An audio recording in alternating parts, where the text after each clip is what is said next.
We want to take you live to Denver now, where Governor Hickenlooper is speaking. Their two daughters, certainly with all the employees of the Department of Corrections who Tom worked so hard with.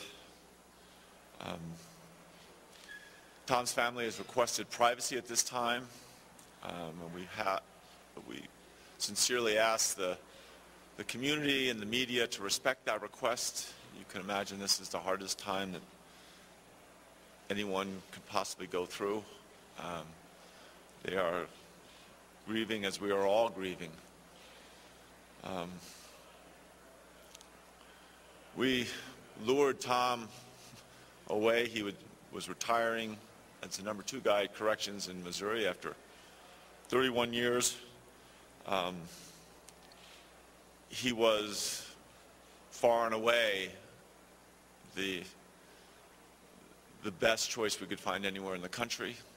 He understood the importance of building a team and operating an enterprise where your staff is motivated, focused. He understood the importance of making sure that as you released prisoners, especially those who had been incarcerated for extended periods, that the better job you did of preparing them for returning to the community, job training, making sure they had medication if they had mental illness, that this dramatically would decrease the chances of them being reincarcerated. You know, he first turned us down, was going to go to another state, and then upon reflection came to Colorado, and we are so grateful for the time that he gave us. He was a dedicated, committed, funny, caring expert at corrections. He had a sense of humor that all of us, you almost can't describe it, but his sense of timing when he would let a zinger fly was so unpredictable and yet so astute. He was a great friend to me, to I think all of us. In many ways, he helped define what a public servant is. He did his job quietly and intently. He cared deeply about his staff, his family, and the community. In his approach to corrections, he was all about best practices and using data and information to continuously improve the way we do things. How do we make our prisons safer, not just for the employees, but for the inmates? How do we do a better job of preparing inmates for returning to the community?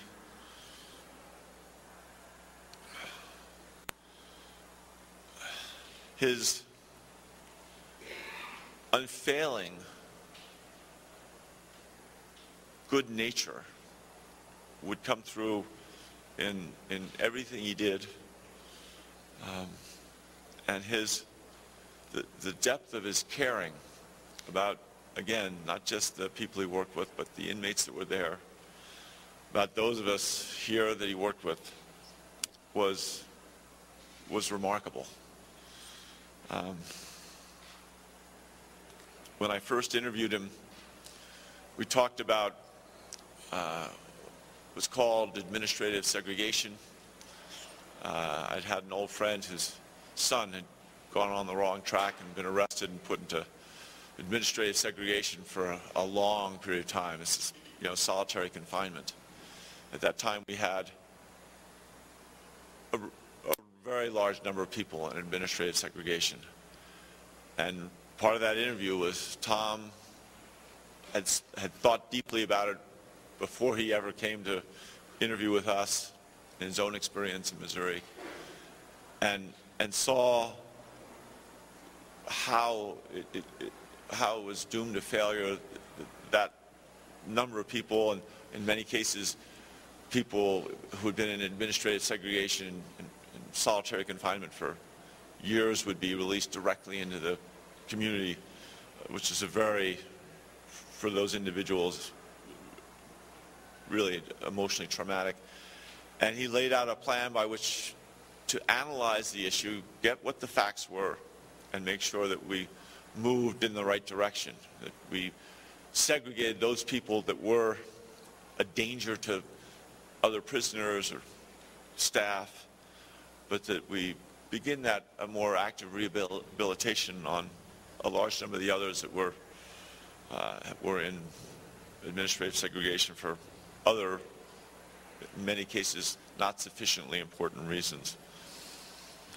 Tom was an unfailing partner in the repurposing of Fort Lyons, the prison we closed a couple years ago. He saw the impact of that facility on the community.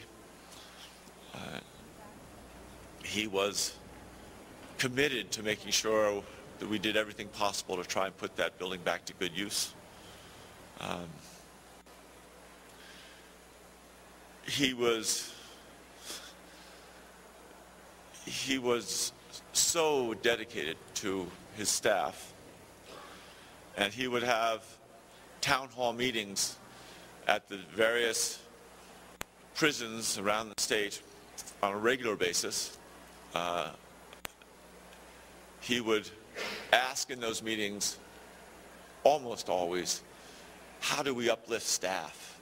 How do we help our staff do a better job, but also how do we uplift them and make their days better and easier?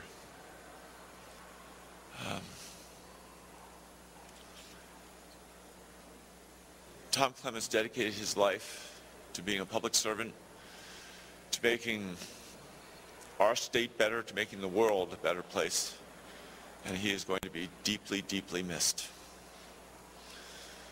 Questions? Yeah.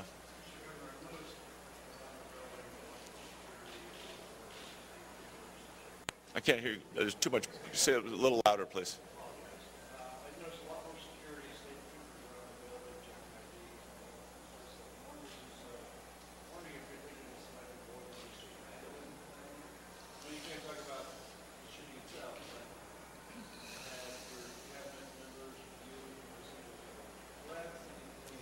Not that I know of, but I mean, it's an active investigation, so we can't talk about the investigation, but we don't know anything at this point, or enough to answer that kind of a question.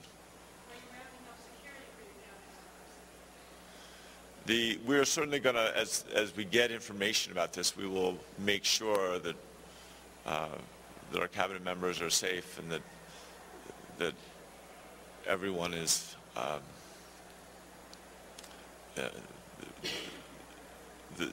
we anticipate every possible eventuality. I don't think this, at least what little we know, was something that was directed at the cabinet.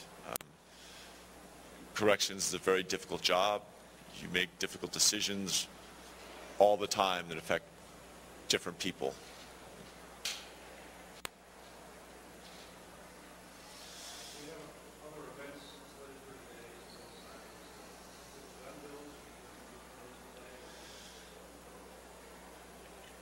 You know, an incident like this, in some ways, whether it's an act of retaliation for something that as yet we don't know about, it is also an act of intimidation. And my gut feeling, and I think the cabinet is good with this, that we go forward with our work. That's the kind of thing that Tom would have understood, I think.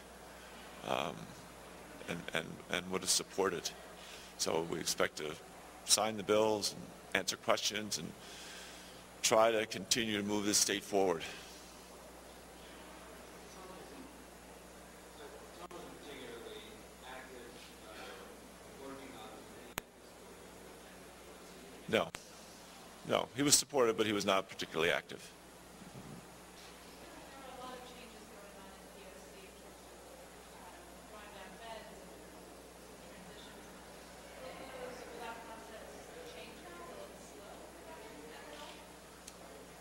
I don't think it will. I mean, Tom Clements was such a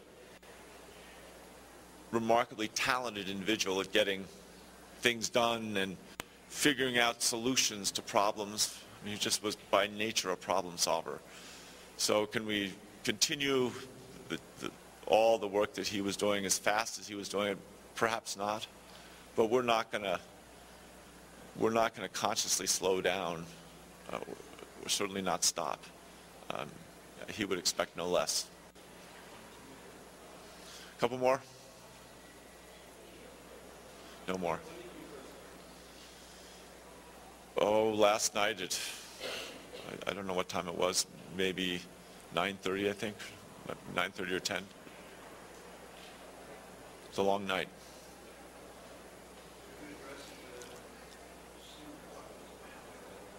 We're going to leave directly from here, by that, and go down, spend time with his family and his staff. We hope so.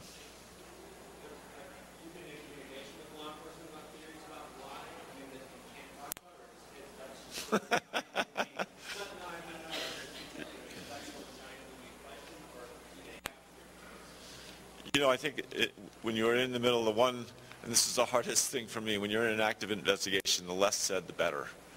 And you never know when you're saying something that inadvertently, somehow slows down the processes that law enforcement's going through. So I'm going to avoid commenting. But anyway, thank you very much. Well, visibly shaken and emotional, Yes. Governor Hickenlooper talking about who he described as his friend, Executive Director of the Colorado Department of Corrections, Tom Clements, who was killed in his Monument home. Well, much more for you coming at 8:53. We'll be right back.